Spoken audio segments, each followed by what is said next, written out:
Ibu, guru-guru SMP 113 beserta tata usaha. Pada pagi hari ini saya akan mendiseminasikan tentang penyebaran pemahaman dan penerapan pengalaman budaya positif yang ada di sekolah kita. Ini adalah salah satu tugas dari program guru penggerak rekognisi angkatan 10.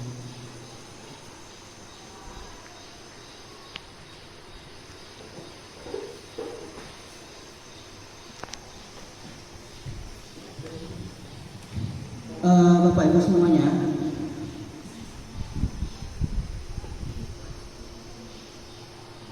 menyebarkan pemahaman dan penerapan pengalaman budaya positif di SMP Satap 13 Kabupaten Tanjung Jabung Timur.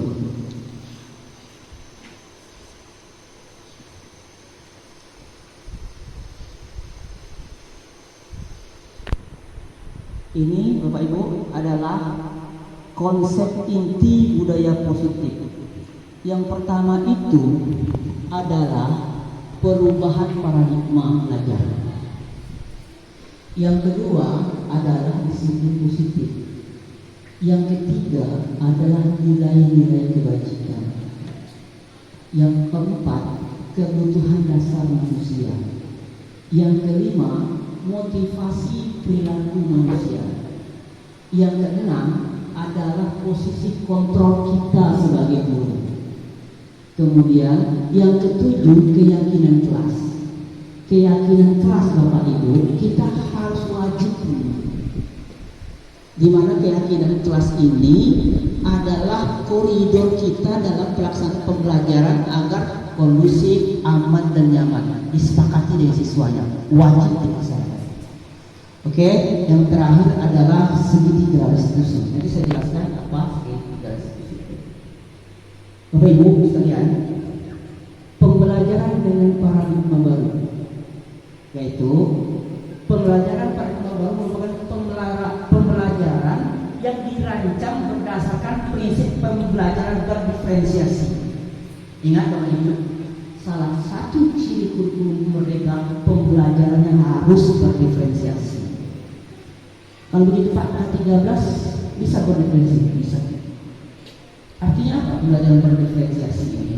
Karena kita tidak bisa memberikan materi kepada anak itu sama. Kita harus sesuaikan dengan kebutuhan anak. Kita harus sesuaikan dengan bakat dan kemampuan anak. Kita harus sesuaikan dengan karakter belajar siswanya. Apakah dia auditori, apakah dia kinestetik, ataukah dia audio visual. Kemudian Bapak Ibu, ini adalah miskonsepsi tentang teori kontrol.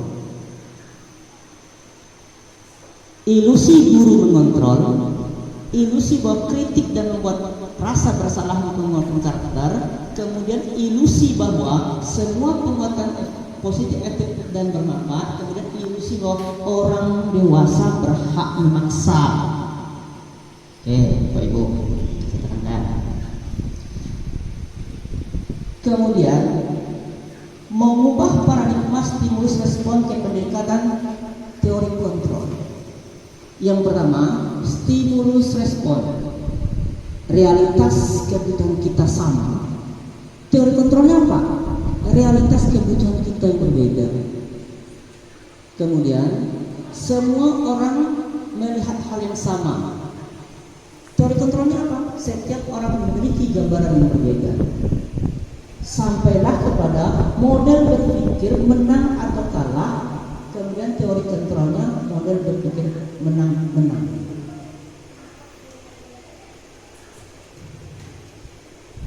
Kemudian Bapak Ibu semuanya, disiplin positif.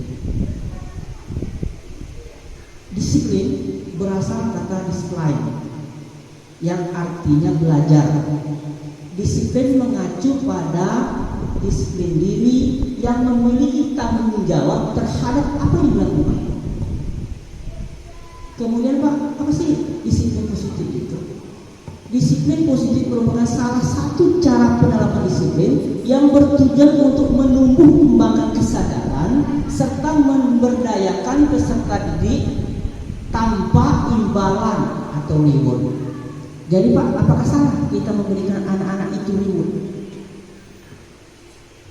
Apakah kita salah Pak memberikan ancaman atau hukuman? Perhatikan Bapak.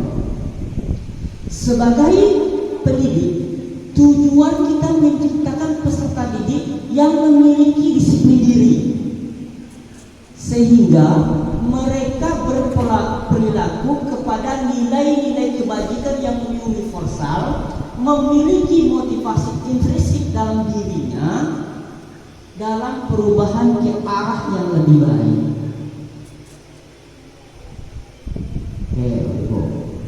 Kemudian di sini ada juga yang namanya nilai kebajikan. Apa itu nilai kebajikan?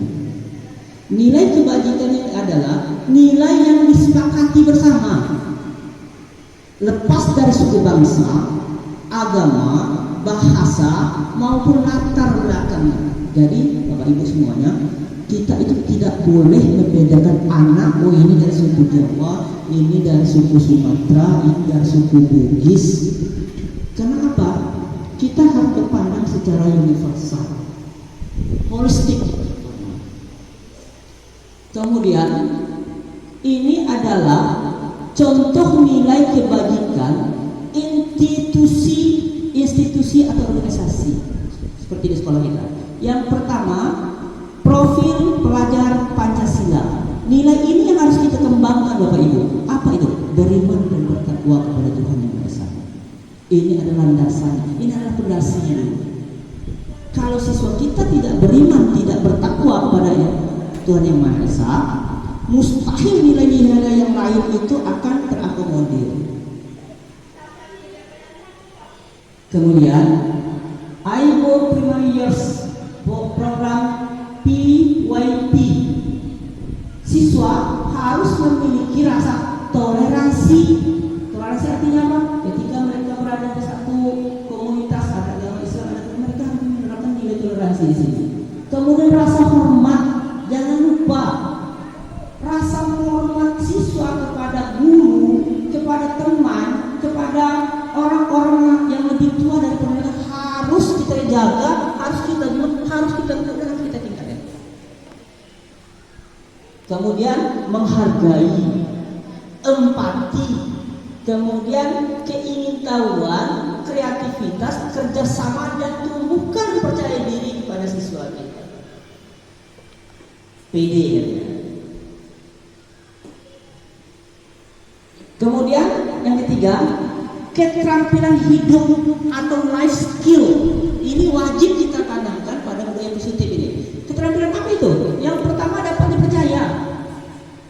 Ketika kita memberikan satu tugas kepada anak, satu kewajiban kepada anak itu bertanggung jawab dan kita untuk melaksanakan anak tersebut dapat dipercaya. Kemudian lurus hati, tanamkan kepada anak-anak ini hati yang lurus, tidak melenceng. Gunanya untuk apa? Ketika dia menjadi seorang pemimpin, dia tidak melenceng hidupnya, tidak melenceng. Apalagi korupsi di negara itu cukup tinggi. Kita upayakan di sekolah kita tumbuhkan rasa itu. Salah satunya lurus hati. Kemudian pendengar yang aktif, tidak merendahkan orang lain. Nah, artinya apa? Bully lantas habis di sini kita. Karena bully termasuk merendahkan orang lain. Kemudian memberikan yang terbaik bagi diri. Oke, Bapak Ibu, kita lanjut. Kemudian apa itu kebutuhan dasar manusia? Kebutuhan dasar manusia adalah segala sesuatu yang kita lakukan untuk mendapatkan apa yang kita inginkan, atau seluruh tindakan yang kita lakukan memiliki tujuan tertentu dan semua usaha yang terbaik dilakukan dalam rangka untuk memenuhi kebutuhan dasar kita. Ada 5 kebutuhan dasar manusia. Yang pertama, kebutuhan untuk bertahan hidup. Apa itu? Makan, pakaian, tempat tinggal, adalah keamanan kesehatan.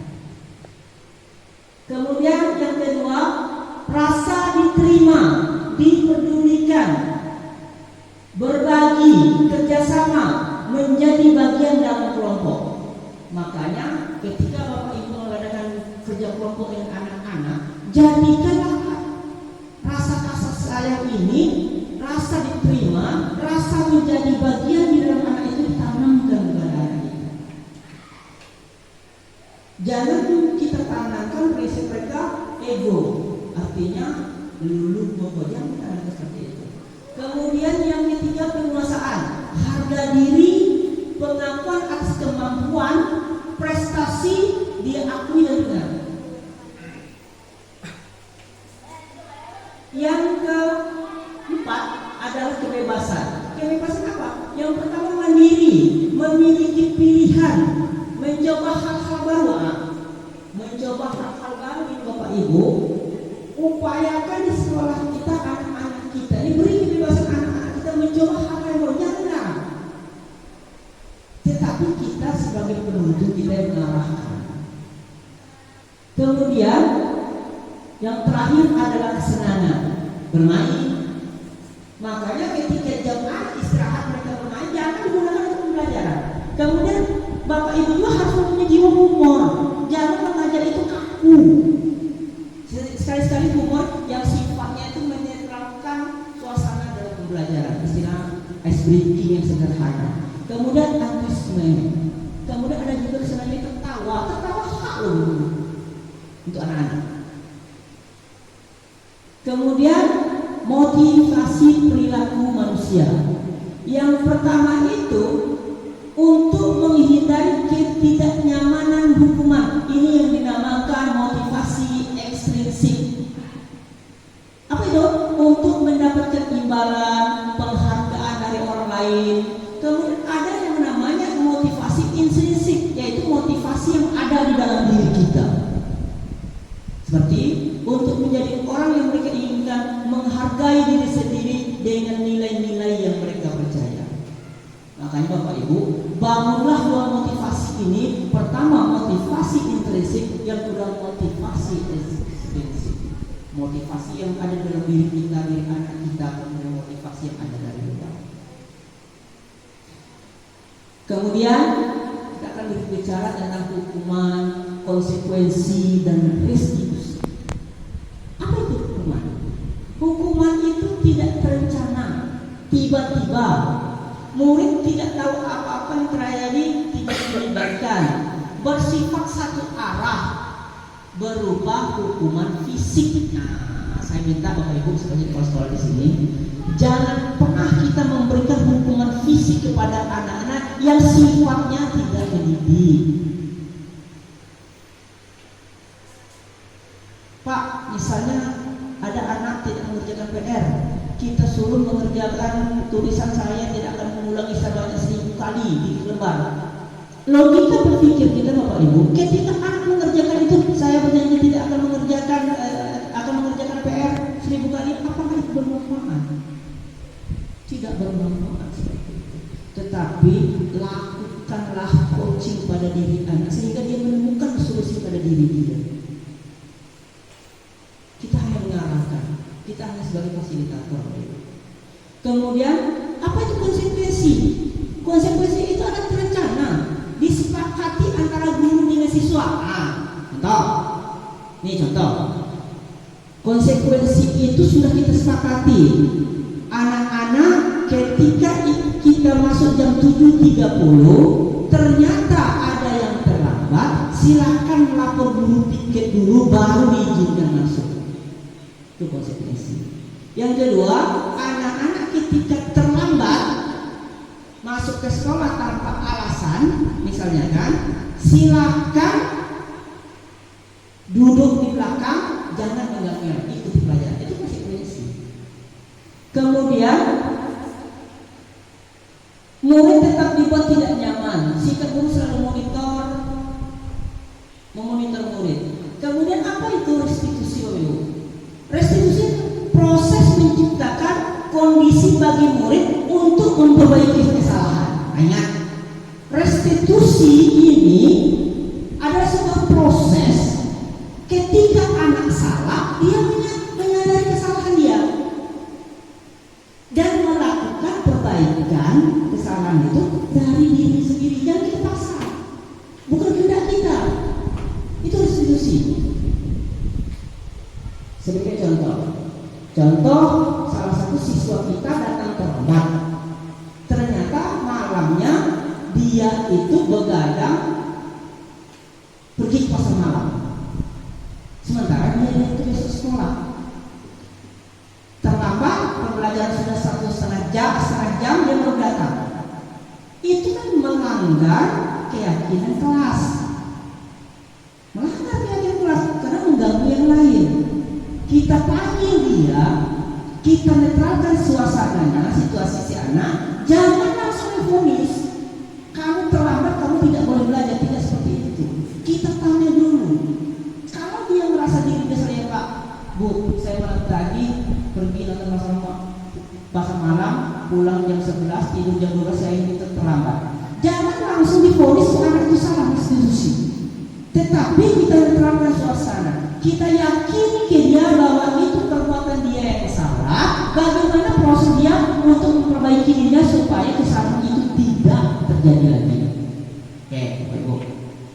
Kemudian yang kedua itu restitusi dan proses kolaboratif yang mengajarkan murid untuk mencari solusi sendiri. Nah, ingat Bapak Ibu, restitusi ini solusinya bukan dari kita, tetapi dari siswa itu sendiri. Ajarkan siswa kita itu sadar terhadap kesalahannya, kemudian arahkan dia mencari solusi sendiri masalahnya. Itu yang namanya restitusi, Bapak Ibu. Kemudian, di mana posisi kita sebagai kontrol? Nih, posisi kita guru sebagai kontrol. Yang pertama, penghukum. Yang kedua, pembuat merasa bersalah. Yang ketiga, teman. Yang keempat, manajer. Yang kelima, pemantau. Artinya, Bu, konsekuensi ini lima kontrol ini kita boleh menghukum, boleh, tetapi menghukum carilah proses penghukuman yang sifatnya mendidik untuk meningkatkan kompetensi diri dia. Kemudian pembuat merasa bersalah. Nah, itu tadi kita tanamkan di pada peserta didik kita itu melanggar keyakinan kelas itu adalah sebuah kesalahan. Tetapi jangan kita vonis, biarkan dia menemukan solusi. Kemudian posisi kontrol kita adalah sebagai teman. Nah, itu tadi yang saya katakan, sebagai teman itu kita menstabilkan identitas. Kita jangan langsung vonis. Kemudian kita memantau. Di dalam proses pembelajaran Bapak Ibu, sebentar kita lihat pantau semua aktivitas Anda. Kemudian sebagai manajer, kalau Bapak Ibu di dalam kelas sebagai manajer, di dalam pembelajaran saya sebagai kepala sekolah anak manajer dari Bapak Ibu untuk melaksanakan proses restitusi tersebut. Kemudian Bapak Ibu, ini adalah contoh penerapan 5 posisi kontrol guru. Nih, perhatikan. Kasus siswa tidak memakai atribut lengkap saat upacara. Penghukum, hormat pada bendera selama 1 jam. Pembuat merasa bersalah. Berapa kali Bapak Ibu harus memberitahu kamu? Kamu selalu saja mengecewakan Bapak Ibu. Ini posisi kontrol Bapak Ibu. Kemudian sebagai teman, yang 5 tadi, ayo dong ikuti aturan sekolah. Tolong bantu. Ibu bapak sekali ini saja. Ya sudah, tidak apa-apa. Lain kali jangan berbuat seperti ini lagi. Ini posisi kontrol kita sebagai teman Bapak Ibu. Kita kembali tadi. Ini posisi kita sebagai penghukum adalah hormat pada bendera. Itu penghukum. Kemudian kita membuat anak itu merasa bersalah. Berapa kali ibu bapak memberitahu kamu selalu mengecewakan bapak ibu. Ini posisi kontrol kita 5 tadi. Kemudian posisi kita sebagai teman ini, kemudian sebagai pemantau. Kamu sudah melanggar peraturan sekolah, kamu tahu konsekuensinya. Setelah upacara, kamu beli atributor koperasi dan jangan diulang lagi. Ini pemantau. Terlanjut. Kemudian sebagai manajer, manajer pemimpin pembelajaran. Apa kamu tahu kesalahanmu? Kira-kira bagaimana kamu memperbaiki kesalahanmu? Nih posisi manajer. Oke, lanjut. Posisi kontrol, apakah saya? Nah, ini Bapak Ibu pertanyakan pada diri sendiri Bapak Ibu. Setelah dia posisi kontrol tadi, ada pertanyaan. Posisi kontrol apakah saya? Apakah pembuat merasa bersalah? Saya kecewa sekali dengan kamu. Ini membuat merasa bersalah Bapak Ibu. Penghukum, kamu tidak benar melakukannya. Manajer, apa rencana kamu untuk menyelesaikan masalah ini? Sebagai teman, ayolah lakukan demi bapak ibu yang. Kemudian sebagai pemantau, kamu tidak pernah mendapatkan nilai jika tidak mengerjakan tugas.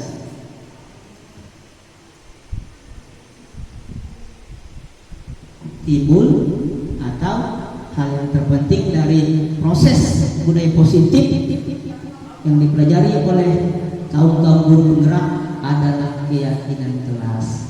Nih Bapak Ibu, setelah disiminasi ini, lakukanlah di kelas masing-masing itu keyakinan kelas. Mengapa keyakinan kelas? Mengapa bukan peraturan kelas? Nanti Bapak Ibu bedakan. Kalau keyakinan kelas ini adalah kesepakatan kita bersama yang sifatnya menumbuh kembangkan rasa pada diri anak itu dengan mandiri, unsur ekstensif instinknya, bukan peraturan kelas. Kalau peraturan ada konsekuensinya. Kemudian, ini Bapak Ibu, proses pembentukan keyakinan kelas. Yang pertama bersifat abstrak.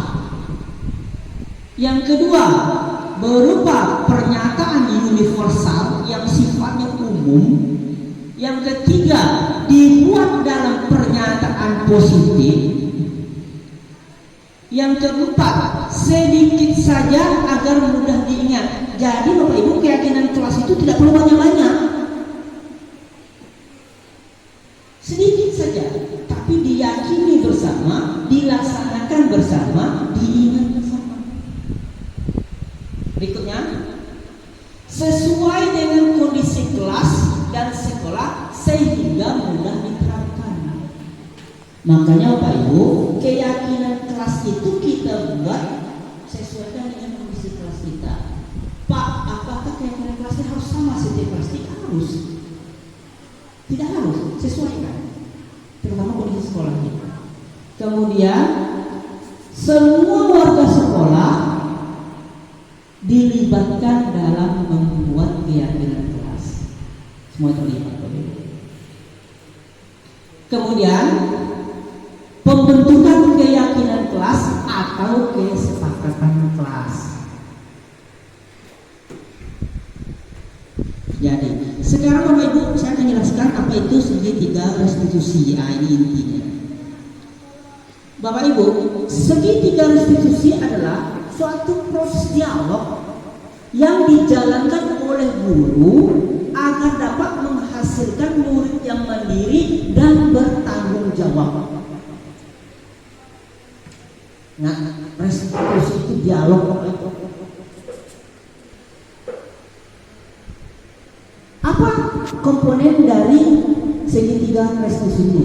Yang pertama menstabilkan identitas, kemudian memvalidasi tindakan yang salah, kemudian baru menanyakan keyakinan dia.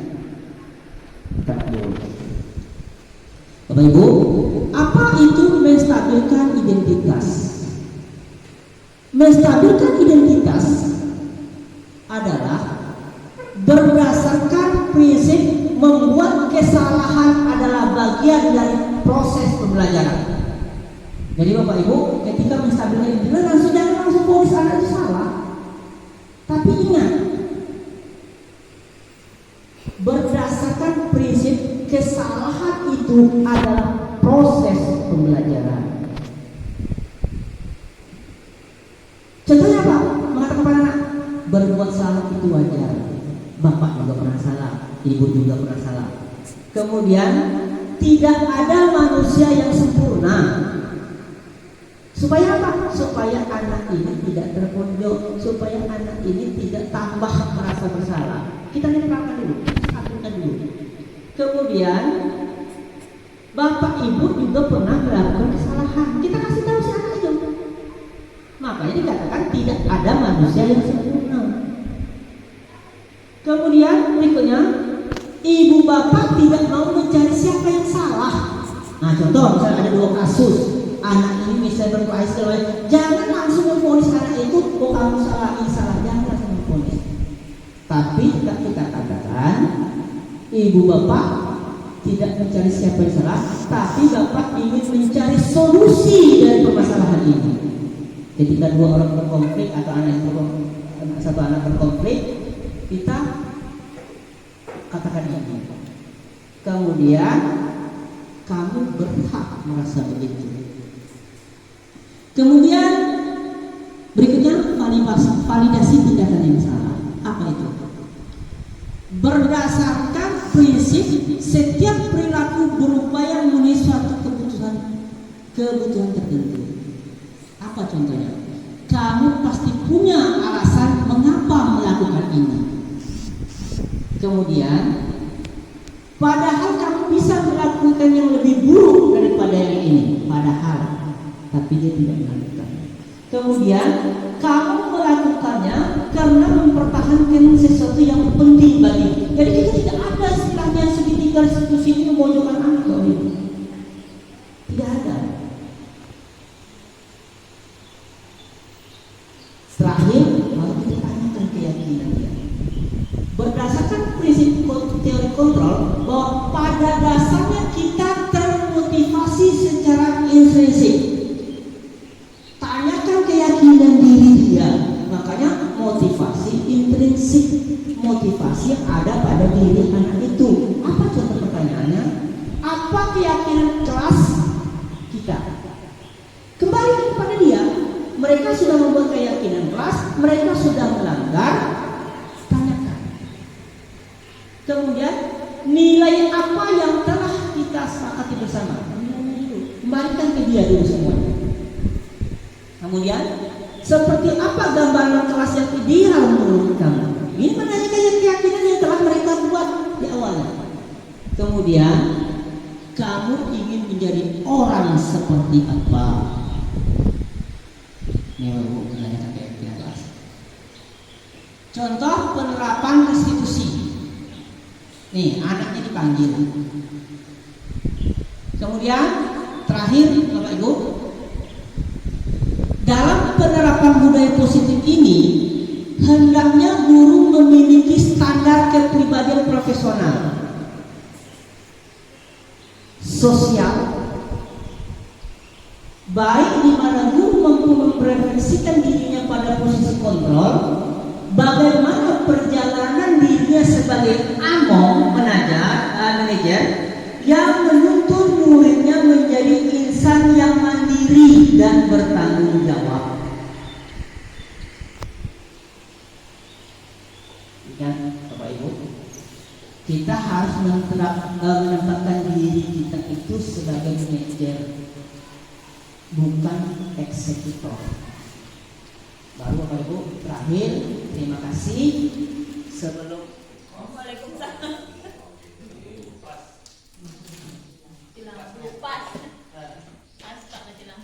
Mas ya?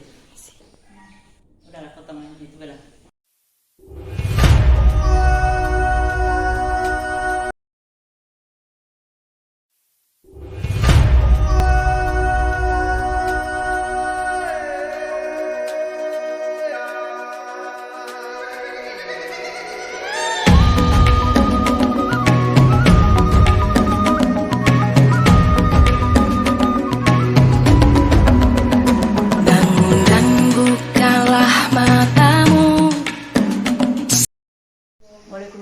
masuk nak. Silakan duduk. Karissa, kamu Bapak panggil ke ruangan Bapak karena Bapak mendapat laporan dari ketua kelas. Katanya kamu habis bertengkar dengan Marhat ya? Iya Pak, habis kesal Pak. Kamu kesal kenapa nak? Marhat terus menerus mencontek hasil pekerjaan saya Pak. Bukan hanya tugas, PR pun selalu dicontek. Oh begitu. Wajarlah kamu kesal dan marah. Jika Bapak berada pada posisi kamu, Bapak mungkin akan melakukan hal yang sama. Iya Pak. Lalu nak, apa yang kamu lakukan terhadap Marhat nak? Saya marah-marah Pak. Saya maki-maki Marhat. Tanpa sadar saya menggerabak meja Marhat Pak. Oh, kamu menggebrak meja. Kamu menggebrak meja itu tentu ada alasannya nak. Kenapa? Iya Pak. Habis kesal Pak, masa saya diam saja saat tugas saya dicontek oleh Marhat Pak. Oh, wajarlah kamu marah karena pekerjaan kamu dicontek oleh Marhat. Sementara kamu itu mengerjakan pekerjaan rumah kamu itu sampai larut malam, mencari referensi dari internet sehingga pekerjaan kamu itu menjadi lebih sempurna. Sekarang nak, coba pikirkan, ketika kamu marah terhadap teman kamu si Marhat ini, apa keyakinan kelas yang telah kamu langgar nak? Menghargai dan menghormati antar teman Pak. Betul. Menurut kamu saling menghormati antar teman itu perlu tidak? Perlu Pak. Baik. Jika menurut kamu itu penting, jadi keinginan kelas apa yang kamu langgar ketika marah-marah tersebut? Menghargai antar teman Pak. Apakah kamu bersedia memperbaiki masalah ini nak? Bersedia Pak. Apa yang akan kamu lakukan untuk memperbaiki permasalahan ini? Harus lebih sabar Pak. Lebih sabar. Ya, tepat sekali tindakan kamu nak. Kamu harus menahan marah, menahan sabar, saling menghargai dan menghormati sesama teman. Tepat sekali tindakan kamu nak. Nanti Bapak akan panggil Marhat, Bapak akan nasihati untuk tidak mengulangi lagi perbuatannya mencontek atau mengambil tugas teman sehingga teman menjadi kesal seperti ini. Apakah kamu setuju? Setuju Pak. Oke, nak silakan kamu kembali ke kelas, kemudian belajar seperti biasanya. Permasalahan ini nanti akan Bapak selesaikan dan mudah-mudahan tidak terjadi lagi. Oke, silakan.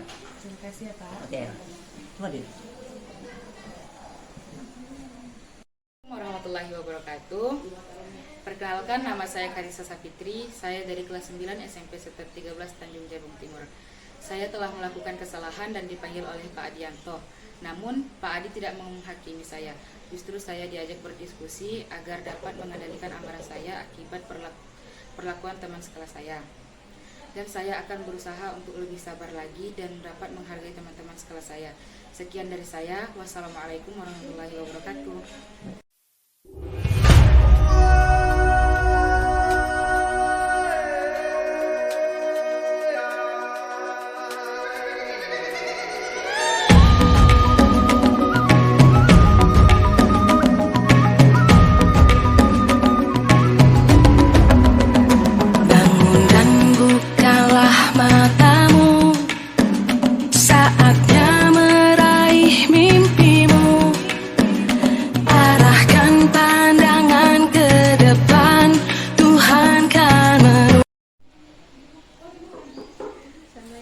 Waalaikumsalam. Masuk nak. Duduk. Sera, kamu tahu kenapa Bapak panggil nak? Tahu Pak, Kenapa? karena terlambat masuk kelas Pak, Kenapa kamu datang dan terlambat masuk kelas nak? karena bangun kesiangan Pak. Kenapa kamu bangun kesiangan? Apakah ini merupakan satu kesalahan? Kesalahan Pak. Baik, Sera. Berbuat kesalahan itu adalah satu hal yang manusiawi, ya. Yang namanya manusia itu tidak pernah luput dari kesalahan, termasuk Sera dan juga Bapak. Sekarang Bapak tanya nak, Sera masuk terlambat datang ke sekolah itu kenapa nak? Karena pergi pasar malam Pak dengan kakak. Pergi ke pasar malam, memang pulangnya jam berapa? Hampir jam 11 malam Pak. Nah, kalau jam 11 malam berarti tidurnya itu pasti larut malam kan, sehingga terlambat datang ke sekolah. Sekarang Sera, jika Sera masuk kelas itu terlambat, tentu melanggar keyakinan kelas, bukan? Keyakinan kelas apa yang Sera langgar? Disiplin. Sekarang Bapak tanya Sera, apakah disiplin itu penting bagi kita? Penting Pak. Penting bagi kita. Gunanya untuk apa? Penting Pak karena membuat saya masuk kelas tepat waktu dan bisa menghargai waktu. Oke, sekarang Bapak tanya lagi, apakah Sera mau memperbaiki kesalahan Sera ini? Iya Pak. Ya. Saya menyesal sudah terlambat masuk kelas. Saya minta maaf Pak. Ya, Bapak maafkan. Lain kali kalau ingin pergi ke pasar malam itu pilihlah malam minggu dan segera cepat pulang ke rumah sehingga bisa menyelesaikan pekerjaan dan tidak terlambat datang ke sekolah jika hari itu besoknya hari sekolah nak ya. Oke Sera sudah menemukan solusinya bahwa jika ingin pergi ke pasar malam pilihlah hari libur atau kalau misalnya hari sekolah tidak pada jam larut malam. Oke Sera, baik, silakan Sera kembali ke kelas dan belajar seperti biasa ya. Baik Pak. Oke. Terima kasih. Ya. Kau tengok boleh. Assalamualaikum warahmatullahi wabarakatuh. Perkenalkan nama saya Sera dari kelas 8 SMP Sekat 13 Tanjung Jabung Timur. Terima kasih Pak, saya senang sekali sudah diajak berdiskusi dengan Bapak untuk menemukan solusi kesalahan yang saya lakukan. Saya akan tidur lebih cepat dan tidak akan terlambat lagi masuk kelas. Terima kasih. Wassalamualaikum warahmatullahi wabarakatuh. Oke. Kita terus torehkan prestasi.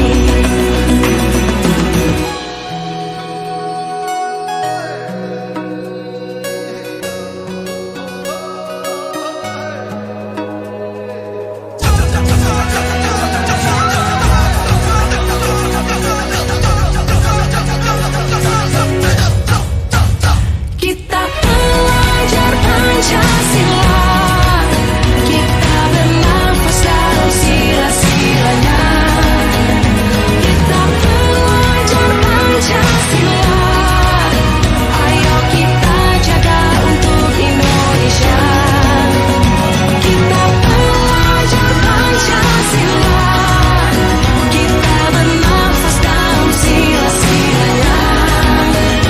Kita pelajar Pancasila, ayo kita jaga untuk Indonesia.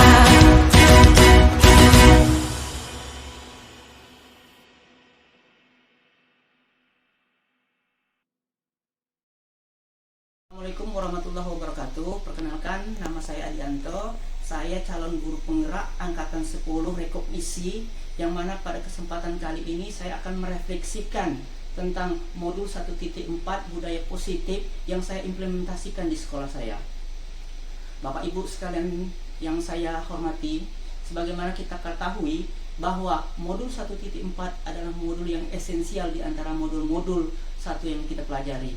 Pada modul ini kita dibimbing, kita dibawa bagaimana membentuk karakter siswa yang diinginkan oleh standar kurikulum kita, yaitu berprofil pelajar Pancasila. Yang mana pada modul ini kita dibawa untuk membentuk karakter siswa yang jujur, berani, disiplin dan bertanggung jawab, serta hal-hal lain yang akan mendukung pendidikan siswa dalam pembentukan budaya dan karakter sesuai dengan profil pelajar Pancasila. Bapak Ibu semuanya, modul 1.4 budaya positif ini telah juga terakomodir dengan standar pendidikan nasional, yaitu standar proses, standar pendidikan guru dan tenaga kependidikan, kemudian standar penilaian, juga standar kelulusan.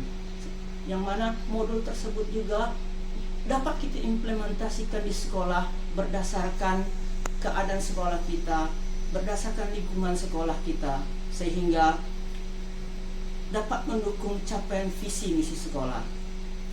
Bapak Ibu semuanya, di dalam implementasi modul 1.4 budaya positif di sekolah saya, yaitu SMP 113 Tanjung Jabung Timur, saya melakukan diseminasi terhadap guru-guru saya yang pada awalnya mereka tidak pernah tahu apa itu segitiga restitusi, apa itu keyakinan kelas, karena kami berada di daerah terpencil.